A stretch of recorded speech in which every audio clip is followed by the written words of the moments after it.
I am Amber Thompson, 26 years old, and a successful real estate investor today. 9 years ago, my parents abandoned me in Greece with nothing but a note saying, "You're 17 now, old enough to survive." They never expected I would not only survive but thrive. Last month, I purchased their foreclosed home through my company. They requested to meet the new owner, having no idea it was me. I walked into that room and the look on their faces was priceless. Before I continue my story, where are you watching from? Hit that like and subscribe button if you've ever turned a painful experience into your greatest triumph. Growing up in Westfield, Connecticut, I rarely felt the warmth of genuine parental love. My parents, Martha and George Thompson, were emotionally distant people who cared more about keeping up appearances than actually raising their children. Our sprawling colonial house with its perfectly manicured lawn and magazine-worthy interior was a monument to their obsession with status, not a home where love flourished. Dad worked in finance at a prestigious investment firm in New York City. He commuted 2 hours each way and often bragged about the deals he closed and the clients he impressed. Mom, on the other hand, dedicated her life to social climbing. She was on every committee, attended every gala, and spent hours each day maintaining her image. Both were physically present in our house, but emotionally they existed in a different universe altogether. Despite their emotional absence, I excelled academically. Perhaps it was my way of seeking their approval. By 16, I had a perfect GPA, was captain of the debate team, and had already started receiving letters from Ivy League universities. Yet the proudest moment for my parents was not my achievements, but when they could brag about them at their social events. "Our Amber is quite the prodigy," Mom would say to her friends over expensive wine, never having attended a single debate competition or academic award ceremony. In contrast, my younger brother Tyler was the golden child. 3 years my junior, he received all the attention I desperately craved. Dad taught him golf. Mom baked cookies for his soccer team, and family vacations were planned around his interests. I was an afterthought, the responsible one who could take care of herself. The summer before my senior year, Mom and Dad announced an educational trip to Greece. They presented it as a cultural experience, a chance to see the birthplace of democracy before I applied to colleges. "You will love Athens," Amber, Mom said, handing me brochures of the Acropolis and beautiful Greek islands. "The history, the architecture, it will give you so much to write about in your college essays." Looking back, there were warning signs. Dad spent hours on the phone discussing my independence with relatives. Mom casually mentioned how mature I was for my age during dinner parties. They spoke about my future, as if it were already separate from theirs. "Amber is practically an adult already," Dad would tell his colleagues. "She could run her own household if she had to." I should have noticed when they bought only one-way tickets, or when they were oddly specific about teaching me to use international ATMs. I should have questioned why they suddenly wanted me to memorize their banking information, or why Mom insisted I pack every personal document I owned. The night before our departure, we had dinner at our formal dining room table, something reserved only for special occasions or when important guests visited. Tyler was uncharacteristically quiet, avoiding eye contact. Mom kept checking her watch, and Dad drank more bourbon than usual. "To new adventures," he said, raising his glass in a toast. I clinked my water glass against his, interpreting his unusual sentimentality as excitement for our family trip. That evening, as I packed my suitcase, Mom came into my room. She sat on my bed, running her fingers over my childhood teddy bear that I still kept on my pillow. "You know, Amber, life is full of unexpected challenges," she said softly. "Your father and I have always admired your resilience." I smiled, taking her rare moment of tenderness as pride in my accomplishments. How foolish I was. "Thanks, Mom," I replied, folding a summer dress into my suitcase. "I am excited about this trip. It will be nice to spend time together before senior year gets busy." She nodded, a strange expression crossing her face before she quickly composed herself. Yes, it will be an experience you will never forget, she said, getting up to leave. At the door, she paused. Amber, you do know that we have always wanted what is best for you, right? I assured her I did, interpreting her words as maternal affection, rather than the preemptive justification for abandonment they truly were. The flight to Athens was uneventful.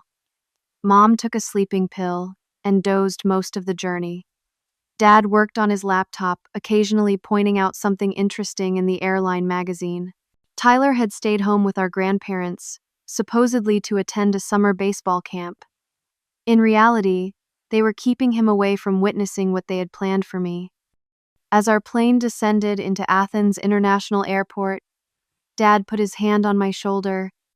"Time for you to spread your wings, kiddo," he said with a smile that did not reach his eyes.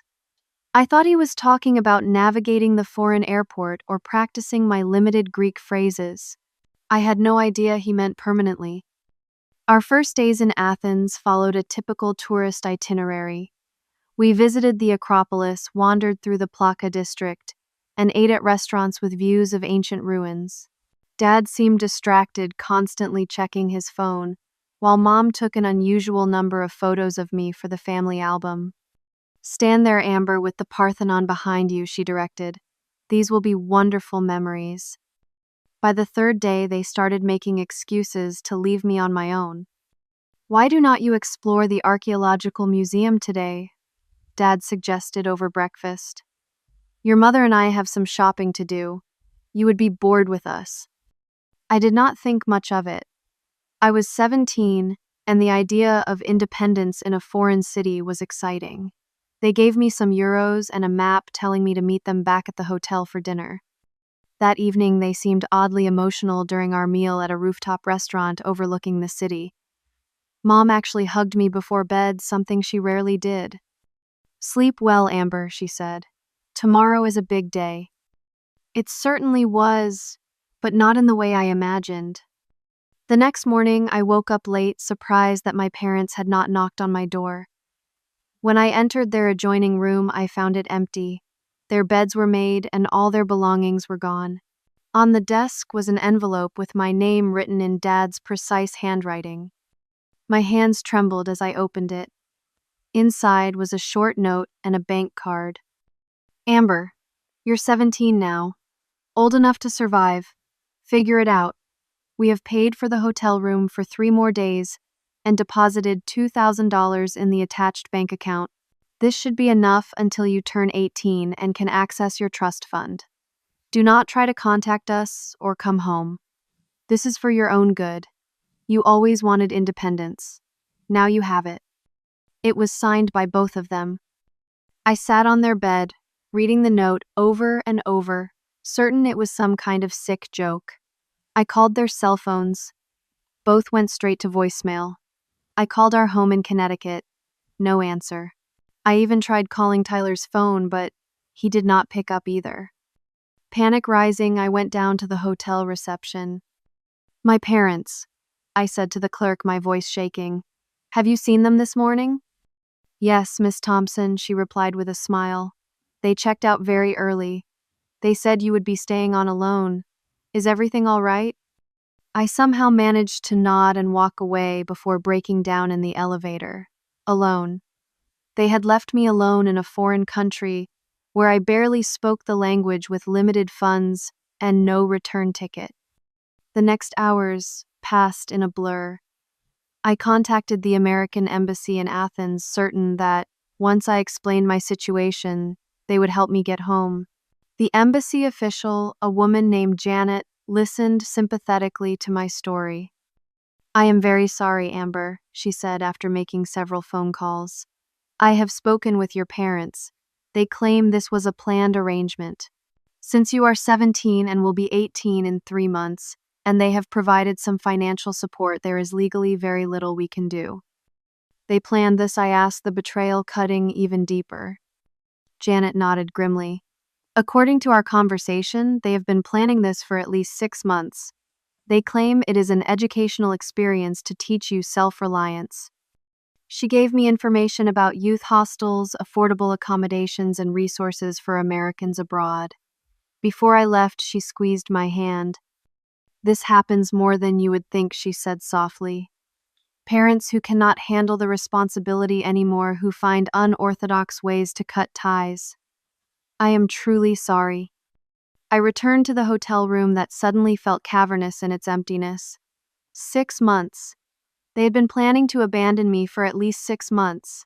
Every conversation about my independence, every comment about my maturity, had been part of their justification for what they were about to do. That night I cried until no more tears would come. I felt a complex mixture of emotions: betrayal, fear, anger, and beneath it all a deep, aching sadness. The people who were supposed to love me unconditionally had discarded me like an unwanted possession. In the morning, I assessed my situation with surprising clarity. I had 3 days of hotel accommodation, $2,000 that needed to last at least 3 months, until I turned 18, no return ticket, minimal Greek language skills, and no support system. I called the number for my trust fund administrator, hoping there might be a way to access the funds early due to the emergency. The answer was a firm no. The trust was ironclad until my 18th birthday, with no provisions for early distribution under any circumstances. Next, I tried calling my grandparents' aunt and even my parents' close friends. Each conversation followed the same pattern: initial shock followed by awkward excuses. "I am sure your parents know what they are doing, dear. It must be a misunderstanding. Have you tried calling them again? We cannot get involved in George and Martha's parenting decisions." It became clear that no rescue was coming. My parents had effectively cut me off from everyone who might have helped me. Either they had already spoken to these people and prepared them, or the people in their social circle were as callous as they were. That night, I sat on the balcony of my hotel room, looking out at the ancient city that was now, by cruel parental decree, my home. Athens glittered below me, beautiful and terrifying in its foreignness. For the first time, I allowed myself to fully feel the rage building inside me. They had planned this meticulously, setting me up to fail, perhaps even hoping I would be forced to come crawling back, begging for help. In that moment, I made a decision that would define the next 9 years of my life. I would not only survive, I would thrive. Not for them, not to prove anything to them, but for myself. "I will be okay," I whispered to the Athenian night. "And someday they will regret this." I had no idea then how prophetic those words would be. My first priority was finding affordable accommodation before my 3 days at the hotel expired. I moved to a youth hostel in a less touristy part of Athens, where I shared a room with 5 other young women from various countries. The place was basic but clean, and at €15 per night, it would extend my funds significantly longer than the €150 per night hotel. Finding work was harder. My tourist visa did not permit employment, and my Greek was limited to a few phrases. After being turned down by several establishments, I sat dejected at a small cafe near the hostel, nursing a cheap coffee I could barely afford. "You look like you could use something stronger than coffee," said a voice in accented English. I looked up to see a woman in her 30s with warm brown eyes and a kind smile. She introduced herself as Sophia Papadopoulos, a waitress at the cafe. "I could not help overhearing you asking about jobs earlier," she said, sitting down across from me. "Your Greek is terrible, but your English is perfect." I laughed despite myself. "I am American, just stuck here for a while." Something in my expression must have conveyed the desperation of my situation, because Sophia did not ask questions. Instead, she offered a solution. "My cousin Nikos owns this cafe. We get many American tourists who cannot read the menu. Perhaps you could help as a translator and hostess. The pay is not much, but there are meals included." That conversation changed everything. Nikos agreed to pay me under the table a small amount plus tips in exchange for helping English-speaking tourists and learning enough Greek to eventually wait tables. I moved from the hostel to a tiny room above the cafe that he offered at a reduced rent. Those first months were grueling. I worked 14-hour days, saved every euro I could, and spent my free time learning Greek from Sophia and the other staff. At night, I would often cry silently into my pillow, the abandonment still a raw wound. I sold my smartphone for cash keeping, only a basic phone to maintain emergency contact if needed. My watch, a sweet 16 gift from my grandparents, went next, followed by the gold earrings I had received for my last birthday. By the time my 18th birthday arrived, I had become a different person. My hands were calloused from work, my once soft accent now carried hints of Greek inflection, and my perspective had fundamentally changed. I called the trust fund administrator, only to discover another betrayal. The trust fund my parents had mentioned contained just $5,000, not the substantial amount they had always implied would pay for my college education. I transferred the money to my Greek bank account, which Sophia had helped me set up, and made a decision I would stay in Athens. Going back to America meant potential homelessness or dependency on the very people who had abandoned me. Here at least I had a job, a roof over my head, and people who, despite being recent acquaintances, had shown me more kindness than my own family. As my Greek improved, so did my position at the cafe. Nikos began to trust me with more responsibilities, eventually promoting me to assistant manager. I started taking night classes in business administration at a local college that offered courses in English. My world expanded when I met an American expatriate couple, Diane and Lawrence Baldwin, who became regular customers at the cafe. Lawrence was in real estate, buying and renovating properties in Athens' up-and-coming neighborhoods to sell to foreign investors. After numerous conversations about my situation and ambitions, he offered me a part-time job as his assistant. "You have grit, Amber," he said, "and you understand both American and Greek perspectives now. That is valuable in my business." Working with Lawrence opened my eyes to the world of real estate investment. I watched how he identified undervalued properties, negotiated deals, and transformed spaces. I absorbed everything, asking questions, taking notes, and gradually forming my own ideas about property investment. During this time, I made several more attempts to contact my family. Each was met with the same response: silence or brief, dismissive communication. "We gave you what you needed to become independent," Dad texted once a year after they had left me. "Stop looking for handouts." I stopped trying after that. My 20th birthday marked a turning point. Sophia and her family threw me a surprise party at the cafe, complete with a cake and small gifts. Looking around at these people who had become my surrogate family, I realized something profound. Family is not always about blood. Sometimes it is about who shows up, who stays, who cares enough to celebrate your existence. "You are not alone," Amber, Sophia said, hugging me tightly. "You have us now." That night I allowed myself to truly accept that I had built a new life from the ashes of abandonment. I had friends who cared, work that sustained me, and growing knowledge that would one day become my ticket to financial independence. By my 21st birthday, I had saved enough to become a junior partner in one of Lawrence's smaller property renovations. The project was a success, yielding a 15% return on investment. I reinvested every cent, gradually building a small portfolio under Lawrence's guidance. "You have a natural talent for this business," he told me one evening as we reviewed the numbers on our latest project. "Have you thought about taking this skill back to the States someday? The market there offers different opportunities." His question planted a seed that would grow into my next big decision. As much as Athens had become my home, I knew that returning to America with my new skills and perspective could open doors that remained closed to me as a foreigner in Greece. 4 years after being abandoned, I had transformed from a terrified teenager into a confident young woman with marketable skills, savings, and a plan. The scared girl who had cried herself to sleep in a strange hotel room was gone. In her place stood someone stronger, someone who had learned that survival was just the beginning. Thriving was the real goal. After 4 years in Athens, I had saved $30,000, gained invaluable experience in real estate, and built a network of contacts in both the American expatriate community and local Greek business circles. Lawrence and Diane supported my decision to return to the United States, with Lawrence even connecting me with former colleagues in Boston. Boston is a strong market, he advised. Not as competitive as New York, but sophisticated enough for good investment opportunities.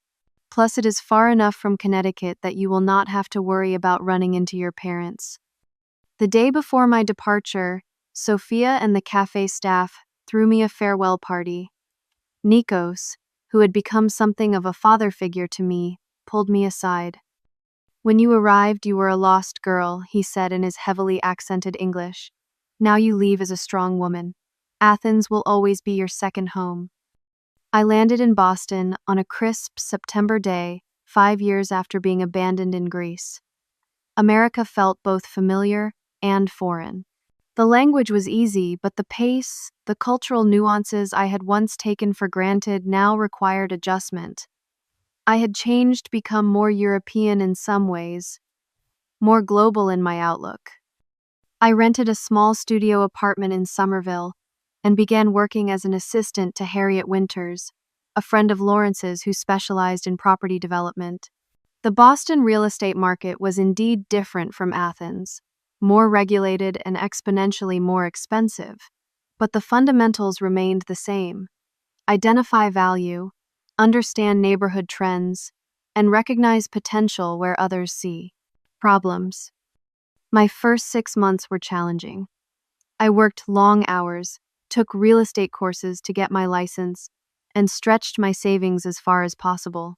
At night, I would sometimes look at social media profiles of my former classmates from Westfield High. Many had graduated college and were starting careers or graduate programs paths that had been stolen from me. But rather than bitterness, these glimpses into alternate lives fueled my determination. One profile I never searched for was Tyler's. The betrayal from my brother felt almost as deep as that from my parents. He had known about their plan and said nothing. Not once in 5 years had he reached out to check if I was alive or dead. My first solo investment came when Harriet mentioned a foreclosed condo in an up-and-coming neighborhood. The unit needed significant renovations, but the location had potential. I pooled my savings with a small business loan and took the plunge. For 3 months, I worked my day job with Harriet and spent evenings and weekends renovating the condo. I did much of the cosmetic work myself, skills I had learned helping Lawrence in Athens. When the property sold 4 months later, I made a profit of $45,000. "Not bad for your first American flip," Harriet said when I showed her the final numbers. "You have got good instincts, Amber." That first success gave me the capital and confidence to continue. I established Phoenix Acquisitions, naming my company after the mythical bird that rises from ashes, a symbol that had become deeply personal to me. Over the next 3 years, I expanded from single condo renovations to small multi-family properties, gradually building a reputation in Boston's real estate community. By my 25th birthday, Phoenix Acquisitions had grown into a respected boutique firm specializing in revitalizing undervalued properties. I had a team of 5 employees, a portfolio of 12 rental properties, and annual revenues exceeding $1 million. The frightened 17-year-old abandoned in Athens was now a successful businesswoman with a corner office overlooking the Charles River. I rarely thought about my parents anymore. The pain had dulled, replaced by indifference. I had built my life without them, and their absence had ceased to define me. Until one ordinary Tuesday morning when everything changed. I was reviewing potential acquisition properties with my assistant Julia Preston when a familiar address caught my eye. "Wait, go back to that listing," I said, my coffee cup freezing midway to my lips. Julia scrolled back to the previous property, a colonial-style house in Westfield, Connecticut, listed as a pre-foreclosure sale. The address was one I would never forget, 22 Maple Avenue. My childhood home. "What about it?" Julia asked. "It is a bit far from our usual territory, but the numbers look solid."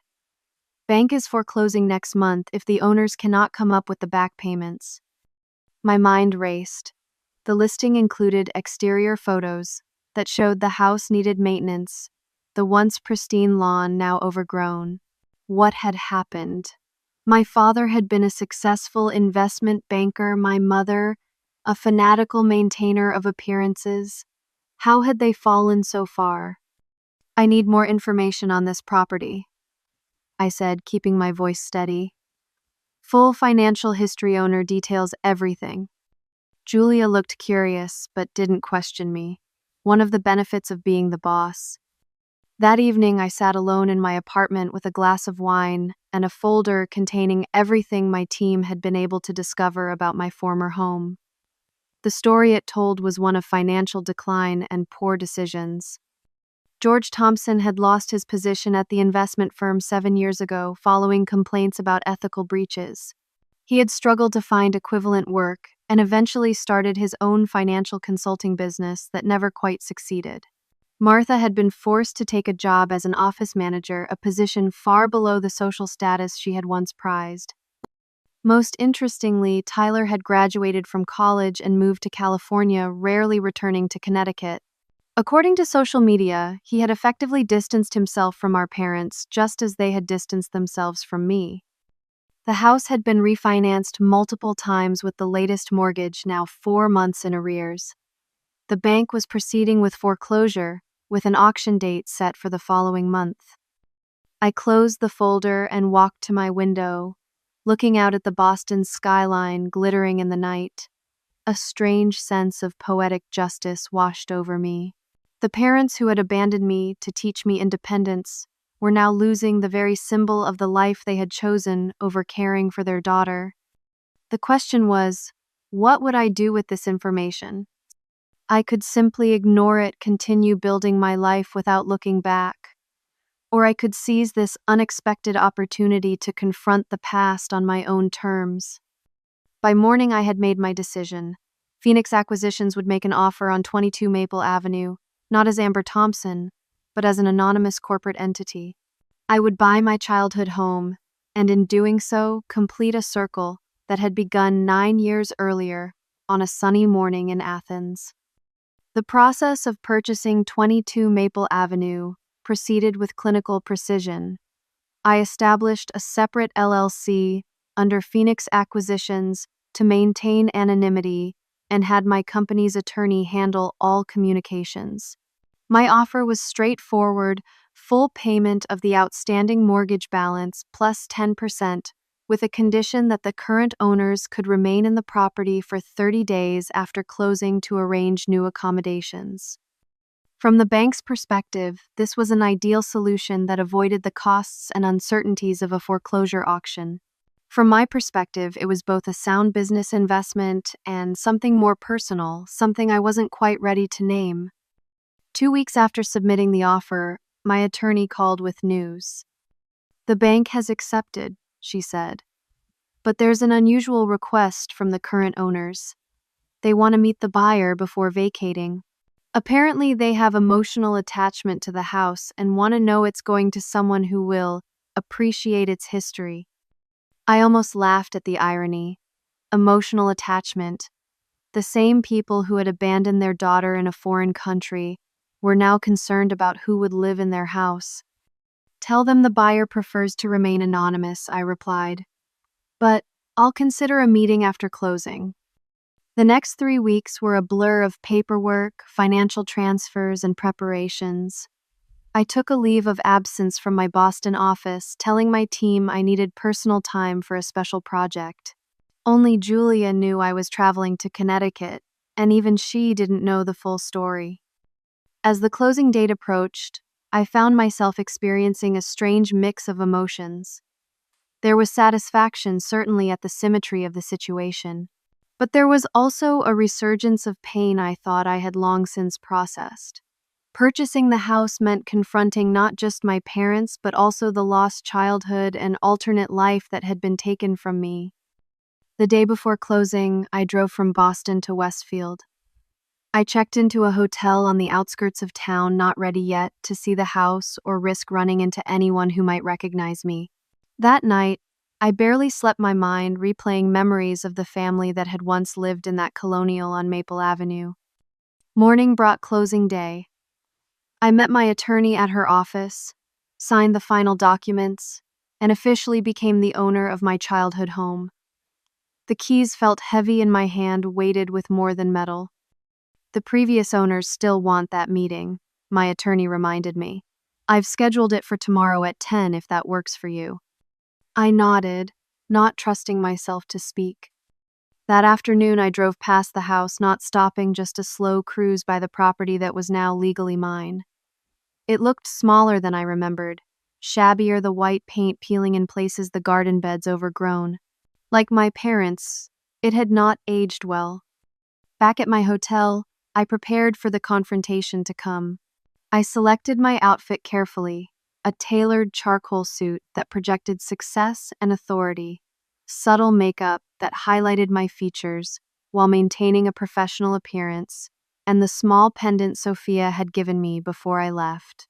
Athens, a reminder of who I had become. I rehearsed what I might say, the questions I might ask, the answers I might give. But in truth, I knew that no amount of preparation could fully ready me for coming face to face with the people who had thrown me away like an unwanted possession. That night, I received an unexpected call from an unknown number. When I answered, the voice on the other end was hauntingly familiar. "Is this Amber Thompson?" my brother Tyler asked. For a moment, I couldn't respond. 9 years of silence, and now he called the night before I was to meet our parents. "Yes," I finally said, my voice cool. "How did you get this number, Tyler?"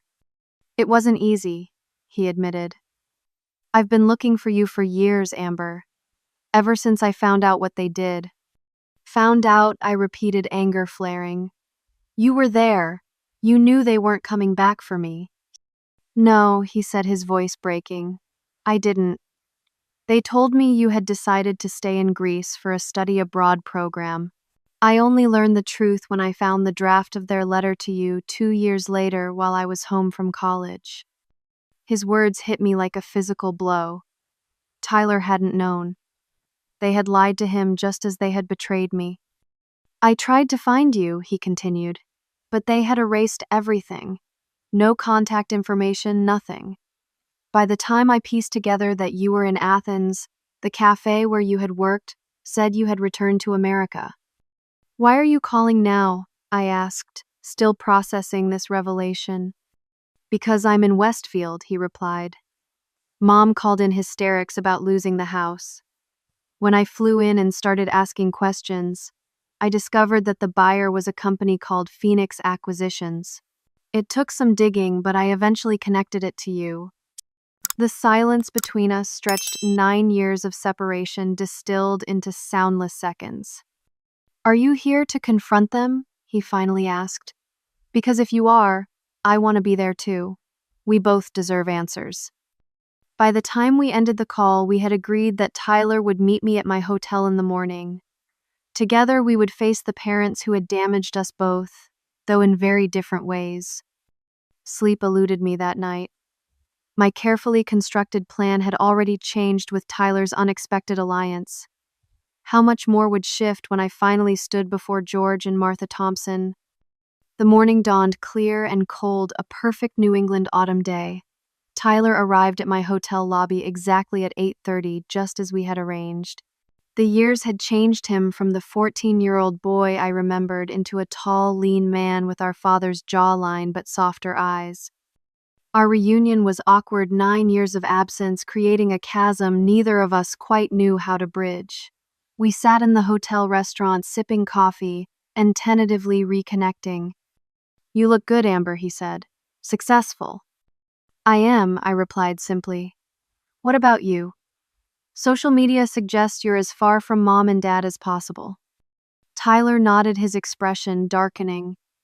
"After I found out what they did to you, everything changed.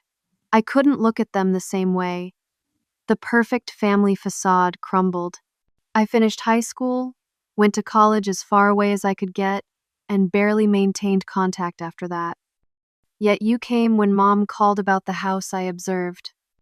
I came to make sure they didn't somehow manipulate someone else into solving their problems, he corrected. I never imagined that someone would be you. We spent the next hour sharing abbreviated versions of our lives since the separation. Tyler had graduated from Stanford, now worked as an environmental engineer in San Francisco, and was engaged to be married the following spring. He had built a life separate from the toxicity of our upbringing, though the scars remained. At 9:45, we drove separately to 22 Maple Avenue, agreeing that Tyler would arrive first and I would enter 5 minutes later. I wanted the full impact of my appearance to hit our parents without warning. Sitting in my rental car around the corner from the house, I took deep breaths to steady myself. This confrontation was 9 years in the making. I had imagined it countless times during my early days in Athens, dreamed of throwing their cruelty back in their faces. But now that the moment had arrived, I felt strangely calm. I didn't need their approval, or even their remorse. I simply needed closure. At precisely 10 o'clock, I walked up the familiar pathway to my childhood home and rang the doorbell. The chime was new, not the Westminster melody I remembered. A small change that somehow symbolized all the larger shifts that had occurred. The door opened to reveal my mother, Martha Thompson. Her once perfectly colored and styled hair now showed strands of gray and fine lines mapped her face. She wore a blouse I didn't recognize, likely one of the few good pieces remaining from her former expansive wardrobe. "You must be from Phoenix Acquisitions," she said with a practiced smile that didn't reach her eyes. "Please come in. My husband and son are waiting in the living room." She didn't recognize me.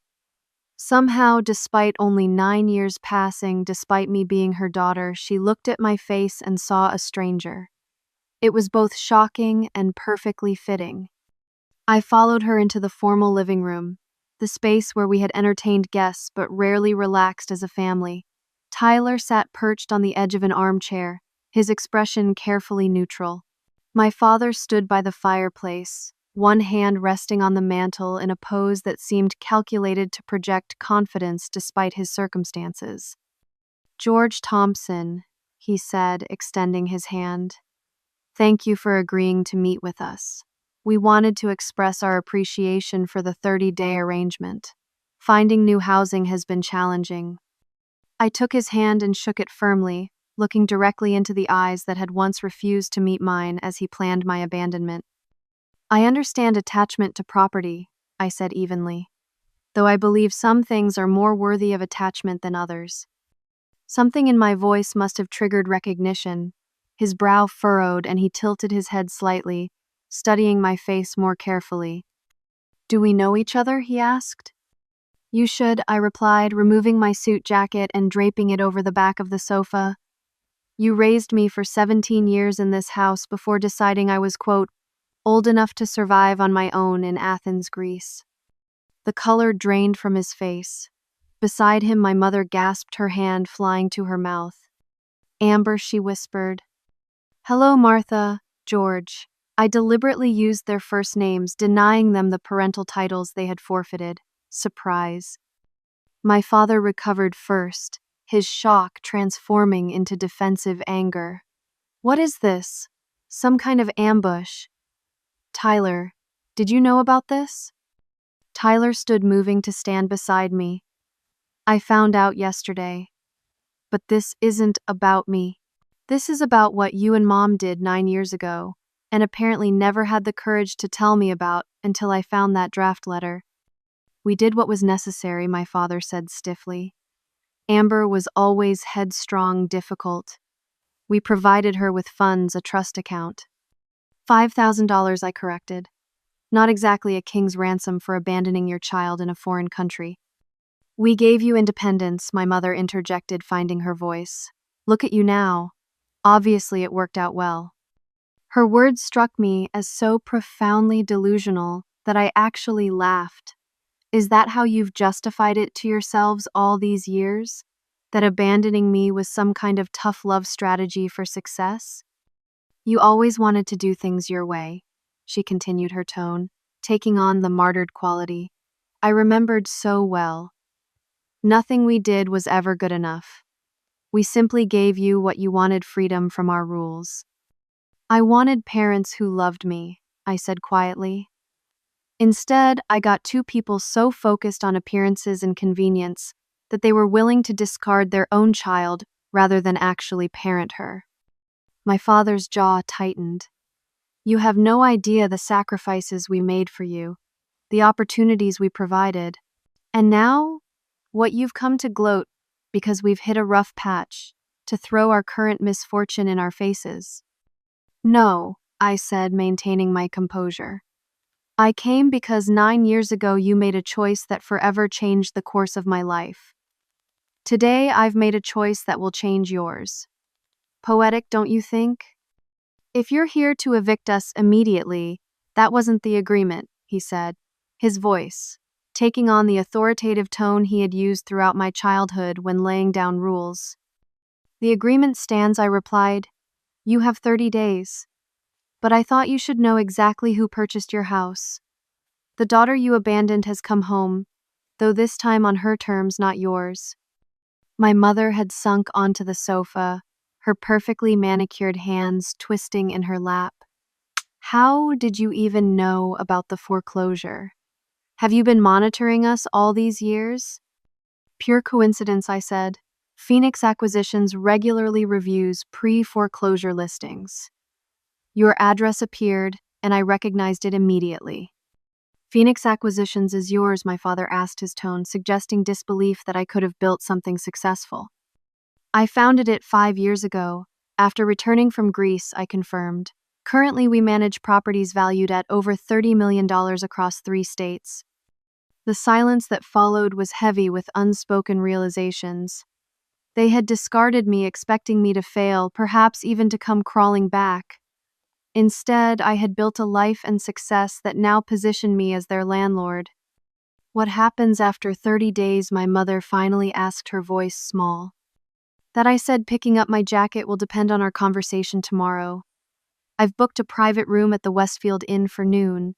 I expect both of you to be there, prepared to answer every question Tyler and I have about your decisions 9 years ago.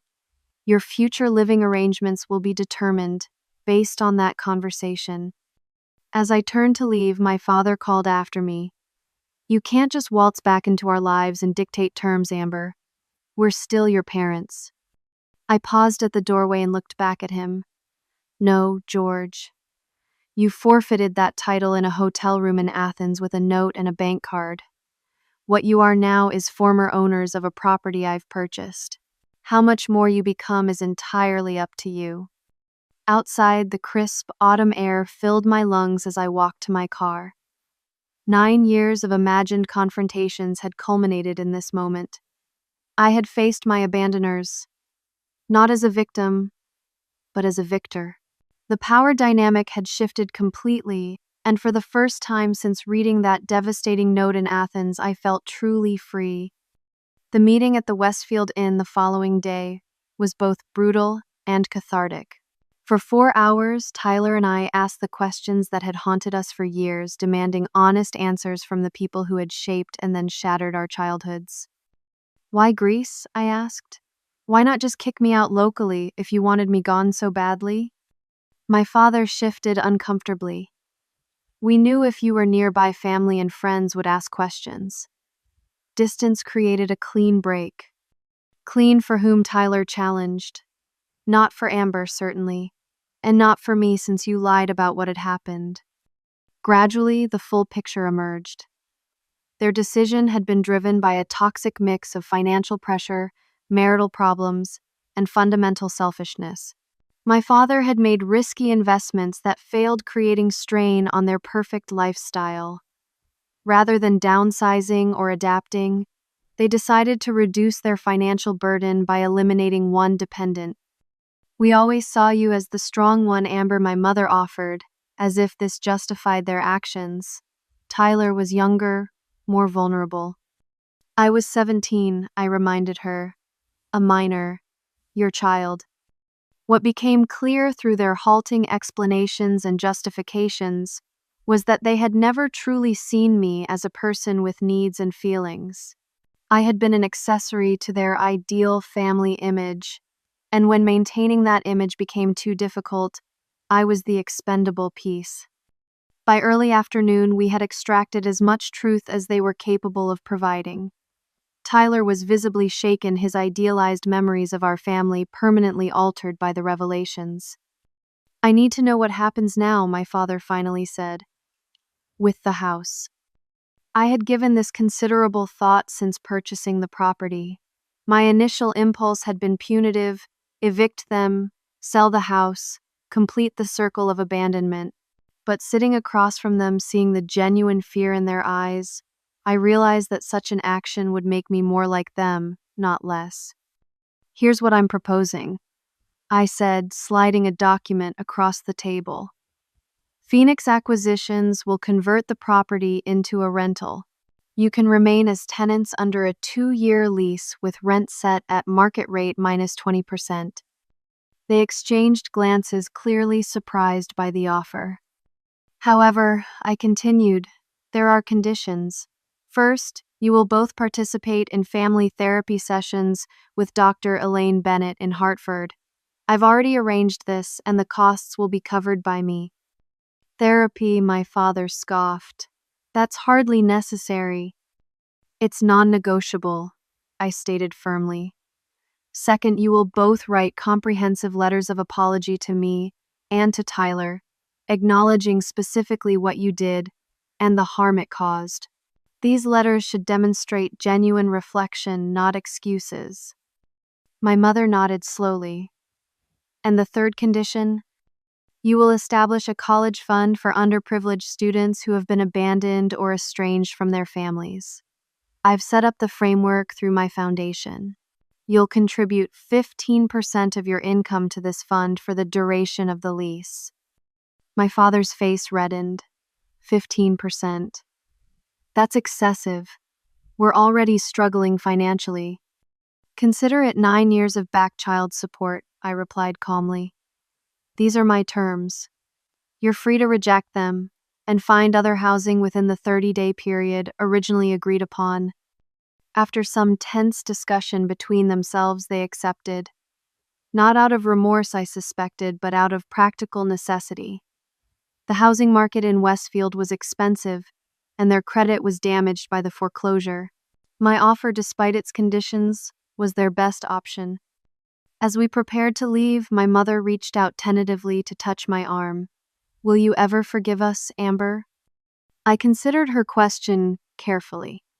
"Forgiveness isn't a single moment, Martha. It's a process. I'm not doing this out of forgiveness. I'm doing it because I refuse to let what you did determine who I become. Whether forgiveness is part of my future isn't something I can answer today." Over the following months, an uneasy new reality established itself. My parents began their therapy sessions initially with reluctance, but gradually with more engagement, as Dr. Bennett skillfully navigated their defenses. Their letters of apology, after several rejected drafts, eventually demonstrated genuine insight into the harm they had caused. I returned to Boston, resuming my role at Phoenix Acquisitions while maintaining weekly video calls with Tyler. Our relationship, fragmented by our parents' actions, slowly began to rebuild. He invited me to his wedding in San Francisco, where I stood beside him as his best woman, a role that felt symbolically appropriate for our unconventional sibling journey.